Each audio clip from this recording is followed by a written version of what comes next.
Awesome. Well, so happy to have you here, Michael. So tell us a little bit about who you are and what you do. Well, my name is Michael Knoletsky, and currently I'm a principal technical content developer. I know it's a mouthful at Qumulo. So currently I'm developing a new content strategy for the whole company by bringing up an existing set of content that lived in a certain legacy location to a docs as code process that uses all the fancy and newfangled things like CI/CD pipelines and build processes and really lightweight markup driven contribution tools and stuff like that. I've been a technical writer for going on 12 years now, and I've worked for various companies within the IT industry, and I'm here to answer any questions I can. Hey, so one of the big questions that many of the people have who are watching this video are, how do you get into technical writing? As you know, and I know, technical writing is sort of a term that's become more popular. I think over time has caught on, but 12 years ago, I don't think many people knew what technical writing was, even though they were hiring for it. So how did you take that first step? Before I answer this question, I really want to preface with the notion that technical writing has itself, as you mentioned, changed quite a bit, because I think those of us who remember technical writing in, reading technical documentation in the 90s, for instance, they would come in these big binders sealed in shrink wrap plastic. And the thing about those is that a lot of the times companies would move offices and throw them out unopened. It was something that was very rarefied. That was something that was very, that person's a technical writer. They're in their own domain expertise, doing something arcane and strange. I think the thing about technical writing now is that we're thinking about it in writing across the discipline, not sitting in a corner working on a particular aspect of writing a developer guide or administration guide or REST API guide, but really being involved in every part of the documentation process as it informs the entire product, And so I think the way to get into technical writing right now is to become curious about the field that the writing itself informs, this technical writing for software, technical writing for hardware, for government, for all kinds of things, right? But you have to be passionate about the subject matter first. And I think second, you have to be passionate about language. Now, English is my fourth language among the many that are rattling in my head. And the thing is that I was always interested in presenting things in a very clear, easy to understand way. When you become a technical writer, they always scare you that one of the shuttles exploded because a technical writer misplaced the decimal point. But the point being is that what we do is often very mission critical. The difference between writing a good doc and a bad doc is whether or not you've guided someone somewhere, or you've just led them around in circles and just showed them the UI without explaining anything. So it's about curiosity about the domain that the writing itself describes, but it's also about curiosity about the language that describes that domain, the kind of approaches we take. And what we're talking about is simplified technical English, structured writing, topic-based writing that Data gave us, and so on and so forth. So those kinds of curiosities, I think, will help people enter the industry more than anything. And then, along this journey, you're like, okay, I know where my curiosity is and I'm going to follow that curiosity. But then you have, longevity, which is how do you ensure that you continue to have growth along your career path as a technical writer, rather than, getting stuck working for a company. Maybe it's because you never had that many bosses and you don't have a good understand what makes a good boss and a bad boss. So you're just there at the same job for a while. There could be a number of things.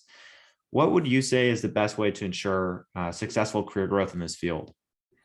I think that's an excellent question that I've been asking myself quite a bit. And I think the answer to that is you have to diversify, both in terms of where you work and how you work. I started off as a very shy technical writer who would take things at face value. The engineer says something is true, well, that's true, and then you go from that to running your own code, maybe writing a little bit sample code, running the product, investigating the product. You go from working with software to hardware. You go from working from SaaS to IaaS, all kinds of things. And of course, working in the cloud has, since 2015, 2012, has opened up a lot of opportunities to try different things on for size. I think there's a big problem with writers siloing themselves in one single field. I've known people, and I mean, no disrespect to them, but I've known people who have been doing the same thing, for instance, particular type of software documentation for a decade. Well, that's great, but you don't know what else is out there, And I think one great way of getting out of your shell and exploring new things is connecting with fellow documentarians. The pandemic has, of course, changed a lot of things, but whether or not it's Write the Docs, various meetups, various opportunities to explore what's out there that also not only connect documentarians together, but can also connect them with job opportunities and kind of industry insider information. I think that really opens your eyes to saying, oh, maybe I could do something else. So in my personal career, I started off at Sophos with hardware documentation. Then I proceeded to software documentation, SAP. Then I proceeded to cloud software documentation. Then I did some internal documentation that was very different from external documentation, constantly new domain, new approaches, new things. And now I'm back doing external public facing documentation. So I think it's diversifying the skill set and trying slightly different industries and products for size in terms of the way interaction that we have with these industries and products. Just make us more rounded people, I think, in the end.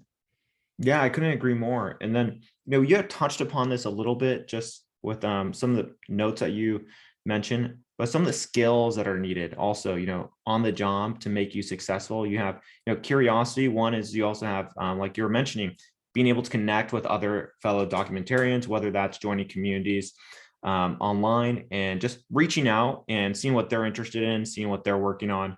What are some other ways to really, hone your skills, and what skills should you have to be successful in this type of job? It's an excellent question because it comes up all the time when I'm participating in helping hire writers. I think it's very true that it's important to keep up on the latest things, all the buzzwords that are coming about. Maybe 5-6 years ago, it was still data, and now we're talking about restructured text, markdown, CI/CD pipelines, Jekyll, Hugo, all that stuff. And it's good to know these things. But one of the things that I've realized is that, I've taken a whole program on technical writing because I'm a completist. You see all the diplomas behind me on the wall, but that's one thing. And then you start working, and then you realize that there's a big knowledge gap between what you're taught in principle. And a lot of these things carry over, like content reuse and single sourcing. There are great principles that will always serve you throughout your career. And other things that emerge that are, I think, particular to your field, So I think it's important to keep up with the particular technologies that allow us to put the content out there. And I'll give you some examples. For instance, when I first learned data, it opened my mind and my eyes towards making documentation, because things are very abstract before that. But data makes it very clear because it says you have a concept, a task, or a reference. And the schema restricts you so much that it kind of forces you to write good docs because of the way that the tags are nested together. And then you can leave that behind and go to something a little bit more open, to DocBook or to working directly in Markdown as I do now, right? But you still maintain that very strong rigor of the way that you put the document together. So that's one thing. And speaking of rigor, I think it's a matter of constantly, now we talked about connecting with other documentarians. One of the most successful programs that worked for me, I stood one up at Amazon, I stood one up at Oracle internally, and it's peer reviews and peer participation and knowledge sharing. One of the ways in which it benefited us is that even the most experienced writers have something to learn about a new way, to skin the metaphorical cat, a new way to deliver a doc, a new way to tag something up, a new way to introduce something. We get too locked in those sort of mental silos of the way we've been doing something for a long time, because on a daily basis, you got to deliver, you got the sprint cadence, you have to put the docs out there, there's not a lot of time left to think over how you do things. And it always brings you back to this notion of mindfulness, where you suddenly, okay, now you have this 1 hour in which you do nothing but think about how you put things together. You don't have to deliver anything, you just sort of find a way to exchange information. And peer review is an excellent way to do this. It can be absolutely voluntary. I've been at companies where it was not voluntary, and that's where people are a little bit shy about bringing content. What do you think about this? But once you structure a good peer review program, a study group, an exchange group, a meetup, anything that brings people together, it really allows you to learn new approaches in a very naturalistic way, because, there's a kind of a burden of taking a course or reading a book or reading a website, but there you're really just exchanging things on the fly. It's like, oh, have you tried this tag? Have you tried, using Hugo with this pipeline? You just learn things on the fly. So honestly, when hiring people, when recommending people for positions, it's obviously important to see how much they already know, to show that curiosity that they've kind of put in the time. But it's also important to see how much are they willing to find out, for this particular position, how much curiosity still remains. Does that answer the question? Yeah, that definitely answers the question. And you had mentioned some of the technologies that people should be keeping up with. If we could dive a little bit deeper there, and maybe some of your favorite tools as well. I know the last 2 years has also been really big just for documentation and the amount of, I think, funding that's come out for different documentation tools. And you're sort of seeing which ones are going to last, like always. Um, but I'd love to understand, which ones do you think would be great for people to pick up, and just to get sometimes a better understanding and holistic understanding of documentation, and which ones they should think about adopting for their job. I think the important thing to realize now is that a documentarian is not necessarily always the same as a technical writer. Very often I found myself at companies where I was working on a very small team. And that's when you're forced to recruit and adopt people into your process who are not necessarily, by profession, or their profession is not writer, but they still contribute content. I'm talking about customer success. I'm talking about engineering. I'm talking about marketing. You still want their content, but then you curate their content. So one of the biggest roadblocks in terms of adoption of these technologies is that some of these participants will simply not use things that are too complicated. I'm going to do some name dropping now. I actually worked with a co-inventor of XML at Amazon, Tim Bray, excellent guy, very smart. He doesn't really like XML, and that's the thing, developers, it's kind of passe, right? You want something that's quick. You want something that you don't have to memorize all those tags and the way they nest. So these days, we talk a lot about Markdown. Markdown is very versatile because of the way it integrates into various build pipelines.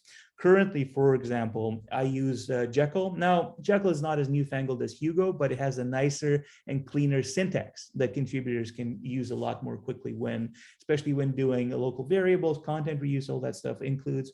And when you have that in combination, when you have a very simple markup, so Markdown, what is it? One hash, one pound sign, H1, heading 1, two pound signs, heading 2.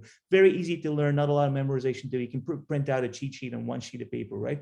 So that's an important consideration. Something like Markdown or restructured text with Sphinx, is very easy for your partners in producing documentation to use.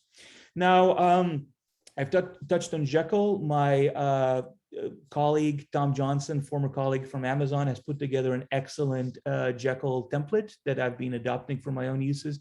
And there's a lot of good stuff out there where it's very lightweight, very open source, and very capable of accommodating almost every business need you want. So whereas in the past, you would have to have a really complex pipeline to build PDFs, sometimes you have an air gap region that has to have a PDF because they're not connected to the internet, right? So you no longer have to rely on these very expensive licenses because they're very cheap and accessible solutions that work with these open source tools that are out there. So, you kind of start on GitHub. You start on the forums, you see what people are using. And most of all, and best of all, I think, is the fact that you can try out a lot of these open source technologies that are just out there and in GitHub being released every week, free of charge, and then you can sort of negotiate if it's a corporate policy or corporate license, how to proceed further. I had a really, really good experience, for instance, with Prince XML, which is a very, very lightweight parser that basically takes your Jekyll builds, your HTML builds, and just builds you, a PDF that you can take on the road, right? And in the past, we would have talked, thousands of dollars, hundreds of hours invested in putting it just the right way, and maybe like only one user can access it, right? So the landscape is changing quite a bit in terms of adopting these tools. So aside from Markdown and Jekyll and Hugo and Sphinx and RSD, I think we're looking at a lot more homegrown solutions. We're looking at a lot of docs that are integrated with kind of show me's that are almost like embedded in the product. That's the differential between the product and the docs is being erased. And we saw that a lot innovated on GCP, Google Cloud Platform, of course, where, maybe it's an actual sidebar in the product where you click a button and it shows you how to do something or pops open a console. So that sort of approach, which, the dirtiest secret of documentation, of course, is the product is the best ever, documentation is not necessary, right? So being more open to participating, working with your UX designers, working with people in your organization who create these online help elements almost again blurs that line between the different delivery systems, so you might actually start delivering that documentation in product, in situ, in place right away where the customer needs it. Does that answer the question? Yeah, that's a great answer. And I think that brings us to the next question, which you answered to some degree, which is where do you see the future of documentation going? Now, you mentioned, tools are getting cheaper to use. I think the barrier to entry to learning documentation is anybody can learn it. It doesn't cost anything to learn it. And then also you have things like GCP, which you had mentioned, and also new designs for products that are in the documentation field, which is making it easier to, I think, be able to manage all your documentation at a relatively inexpensive price. But there's a lot of other moving pieces. I think you have things like UX writers calling themselves content designers, and you have, there's all, and I think there's just an unexplored area that people are still trying to figure out. Where do you see it going in terms of whether that be terminology, tools? Yeah. Well, I think one thing is for sure, it's interesting that you mentioned the UX writers and whatnot. I think it's important to not necessarily gatekeep the industry, but start being partners with these people interested in contributing to writing in as broad a way as possible. I think what's blurring as well is this notion about writing something discrete like a guide versus writing kind of across the product. They've been one of the proudest moments of my career was when we brought up Amazon and Q, ActiveMQ running on top of EC2. That was a new service back then. And basically, I had the opportunity to write every single error exception, every single string, every single UI element, every single message that would come up. I worked literally with the designers, with the developers, with product, with marketing, with everything, plus writing, my developer guide, API guide, REST reference and whatnot, right? And that's the kind of thing that we're heading towards, a place where UX writers will be more like writers proper, where writers will be more like UX people proper as well. But the salient point here is in fact usability. One of the most interesting things I got to do while working on internal documentation at Oracle was to really treat the docs as a product. It was one of the few places where I got the opportunity and the resources to actually run dozens, probably like 30 or 35 usability tests on this internal documentation portal, now known as internally as Developer Central, that we were building. So basically, it was a portal that used Confluence, and I know you're gonna probably grimace at that because it's not the best tool, but we took the tool that we had, we customized it in a very specialized manner. We built Jira integration into it so people could file tickets about the internal docs. And then we started testing our assumptions. And that's the thing. I think the future of documentation is usability, because we started out in a very rarefied, remember we talked about this arcane way of putting together docs, documentary knows best. We put things out there and we suddenly realized that our assumptions are constantly challenged by these usability issues. I'll give you another example. So when I was working at AWS, and I'll give a lot of credit to the designers, the build team, shout out to the build team at AWS who built a feedback button onto every page. What most people don't realize is that feedback doesn't just go into some abstract bucket, it goes to every writer's direct backlog. So what a lot of people wouldn't realize is sometimes they'd write something slightly nasty, and you get back to them, good sir, how could I help you? And then realize they're talking to a person. There's a real communication there. You're actually investigating what works, what doesn't work.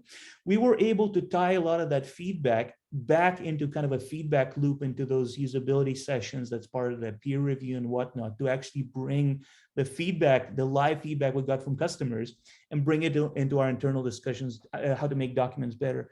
And all of a sudden, all these usability issues come out of the woodwork, have we properly made an introduction in the document? Sometimes we just dive in, without considering who is it for. Again, coming back to basics, target audience, what are we going to accomplish by the time we write the document? What kind of contract promise we make at the beginning, and do we keep that promise by the time you get to the document? So the future is highly usable. The future is where, even if you don't have the resources to run usability tests proper on your documentation, you'll be working with so many people who will be feeding you this data, or you'll be generating this data by yourself, that you have no choice but create something usable or perish.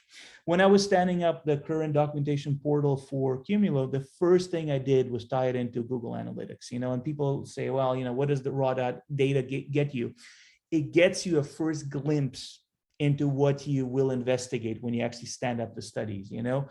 And I think this is the approach I see a lot of people taking, you know, like whenever I talk to people who have gone through Microsoft or Google, whatever, you'd be surprised how many back-end analytics run on, you know, people have heat maps, people have, you know, actual click motions, you know, people run UX studies at the bigger corporations with eye movements and all that. We still look at readability, but in other ways, you know, with eye tracking and whatnot. And it really does depend how far you're willing to push it as an individual person, right?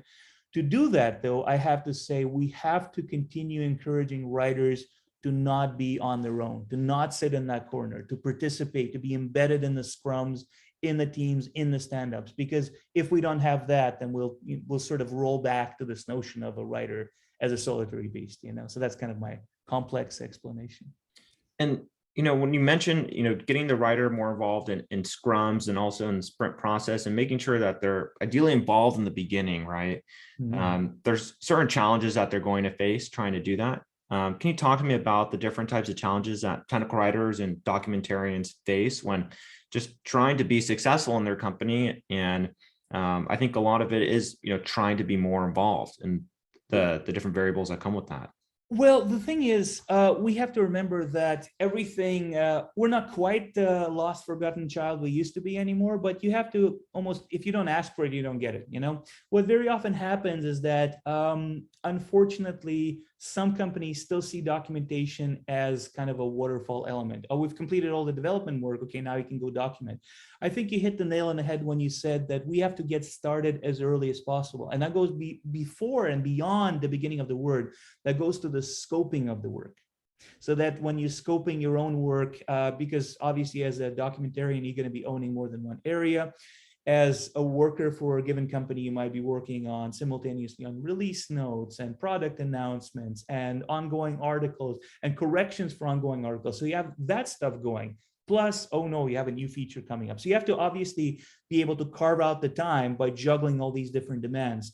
So getting involved in the planning meetings, I think participating, getting to be good friends with your PMs, with people working in product, with people working in marketing, and being a fly in the wall sometimes if you have to, and being good friends with your SDMs, with the software development managers who kind of set the technical roadmap, because things invariably slip and you need to be there for the cadence and kind of juggle things a little bit when things go on. You know, at my busiest time at Amazon, I owned something like 5 services. It was simple queue service, simple notification service, simple workflow, step functions, and AMQ. And I made it work because obviously while one team has downtime and, they're fixing bugs or they're revising a feature, another team obviously, has just completed something. So it's about sort of finding your own balance and your own effectiveness.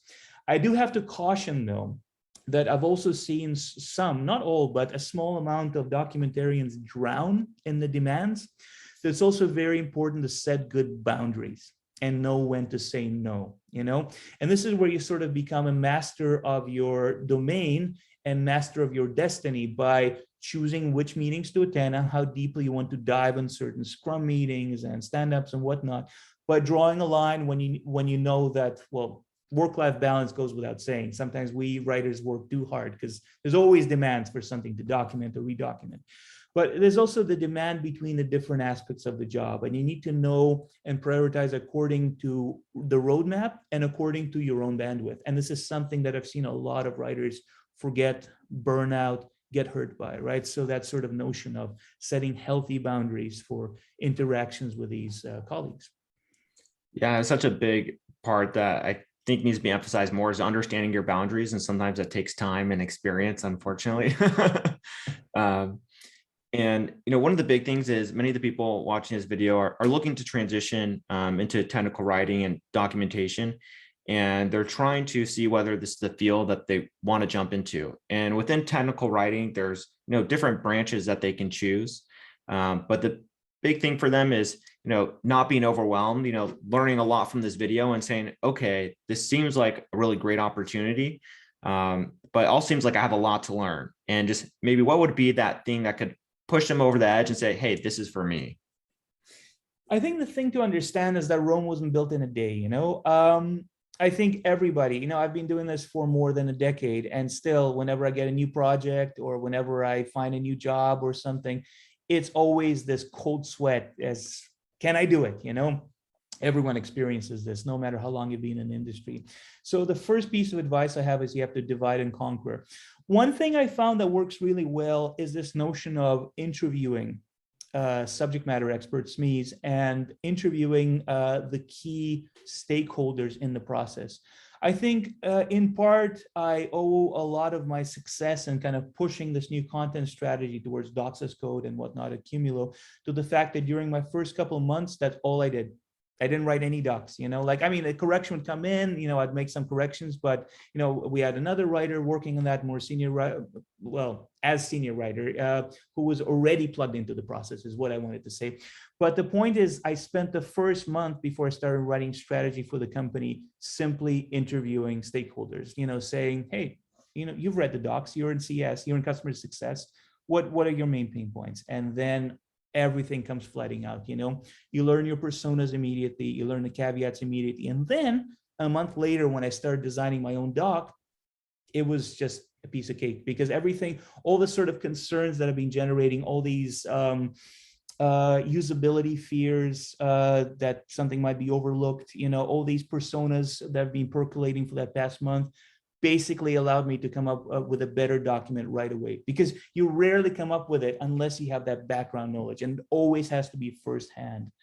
I think the other thing that's exciting is dipping your feet into the whole product area, like starting to use it, because there's nothing more that makes us feel like an imposter more than when you keep it at arm's length. You have to ask for your credentials, you have to log in and start using it. That's all, and it's daunting at first, and then it comes easier later on. My secret is that my background is actually English literature. I studied the translation of the mistranslation censorship of American satire into Russian during the Cold War. So you might say, oh, what does that have to do with technical writing? Well, everything, you don't have to be necessarily passionate about the tech right away. What you have to be passionate is about the approach to explaining and translating this notion from point A to point B, from a technical expert to a user, right? And so, my discipline does apply, because, once you put together a 500-page document and defended it, you can do anything, right? But the point being is that you sort of have to have a fire burning in you, and you can nourish that fire by seeing how well you do in terms of showing and telling. And certain disciplines, as you said, it require a little bit more showing than telling. Hardware, it's all photos, because you need to show people how to install things correctly. Technical diagrams, a lot of stuff. That's a different domain expertise. Software, there's a lot more text. We just prefer screenshots because they age so quickly, right? But basically, if you're in the least excited about, bringing that sort of knowledge to someone else, I think you'll do fine no matter what, because it's just about coming out of your shell one day at a time. I think it'll be good. Hey, yeah, I think that's super helpful, especially for many of the people that are watching. And I know a lot of them are studying English and are English teachers, and they've done this path that's a little bit similar to yours, and they're looking to make that transition. I know we covered a lot in this interview. Is there anything else that you feel like you could leave the people watching this video with before we go, though? Absolutely. I think the important thing to remember, and I might have touched on this before, but I really want to reiterate this. You might be surprised how much leeway and opportunity for innovation you get if you take that opportunity. And again, that goes back to the idea that you have to ask, or you have to do, and sometimes you just do. I've always subscribed to the notion of that, begging for forgiveness than for permission. But whether or not it's standing up a peer review program, standing up an interest group, getting some sort of professional organization in a company, almost anything is possible. You might be surprised how much budget your department has to send you to a conference, to send you to a course, to pay for some additional education, to pay for a textbook.